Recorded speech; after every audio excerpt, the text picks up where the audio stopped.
Hey everyone, El the Tyrant here. Today I'm going to be going over the fight scenario between Deidara and Kisame. In this fight, it really depends a lot on where it takes place. Like for example, if they fight in the ocean, Kisame will obviously have a major advantage due to all his shark jutsu. In this scenario, they're going to fight in the spot where Sasuke fought Deidara. Otherwise, Deidara would just have no chance unless he used like his ultimate suicide bomb or whatever, and even then in the ocean, Kisame could just like swim down, so they're definitely going to fight on land. So first, I would like to talk about their fighting styles and arsenals.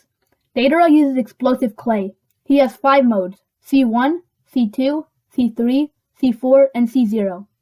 C1 can create explosive clay animals. C2 is a giant clay flying dragon, which shoots out guided missiles from its mouth. C3 is a huge, highly explosive clay bomb. C4 is a huge Deidara bomb that explodes, causing millions of microbombs to enter the enemy's bloodstream when inhaled, and causing their body to disintegrate from the cellular level. Finally, C0, or Deidara's suicide bomb, is a city-destroying explosion, basically comparable to a nuclear bomb. The only thing about that is that it also kills Deidara in the process. Now moving on to Kisame. Kisame has many abilities including water clones, water prisons. He can create an enormous sphere of water and move it, called the water prison shark dance, even when there is no water nearby.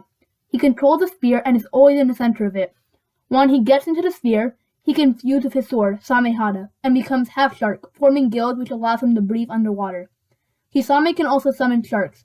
He has a powerful technique called water release, 1,000 feeding sharks, which, as the name should suggest, summons about 1,000 sharks, forming a wave of them at the opponent. He also has his sword, Samehada, which drains chakra from his opponents and gives it to himself. Now that I have talked about both their arsenals, it's time for me to say who I think would win in the fight. I'll give a brief discussion on how the fight would probably play out. First, knowing the basics of their abilities from their time spent at the Akatsuki, they would both be wary of each other. I think that Deidara would start off by making some animals out of C1. Kisame would probably dodge these explosions without too much difficulty, just like Sasuke did when fighting Deidara. Knowing that Deidara is strong, Kisame would use the water prison shark dance, creating a large sphere of water, attempting to trap Deidara. If Deidara saw this coming, he would create a clay dragon out of the C2 clay and fly out of the sphere's reach. If he didn't, he would basically be forced to use his suicide bomb before he drowned. And then the fight would end rather quickly, being a draw. So I'm going to assume that he knew that Kisame would try this, and would fly away. Deidara would send many guided clay missiles into the water after Kisame. Kisame, after now turning into a shark, would dodge, missile after missile, until he would grow tired of it, and would start summoning sharks. He would most likely try to send the sharks out of the air to attack Deidara, but Deidara would send more missiles to intercept the sharks. Seeing that the water prison won't work, Kisame would release the technique.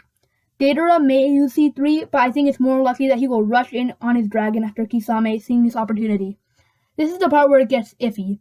Kisame might use his sword Samehada to try to eat the clay and gain some chakra.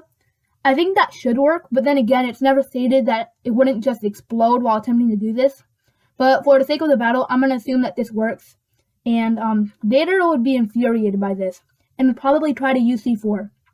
Kisame wouldn't really have a way to counter the microbombs, because unlike Sasuke, he doesn't have the Sharingan to see the chakra.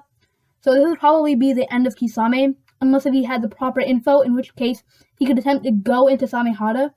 That could possibly work, but even if it did, both Kisame and Deidara would be running low on chakra.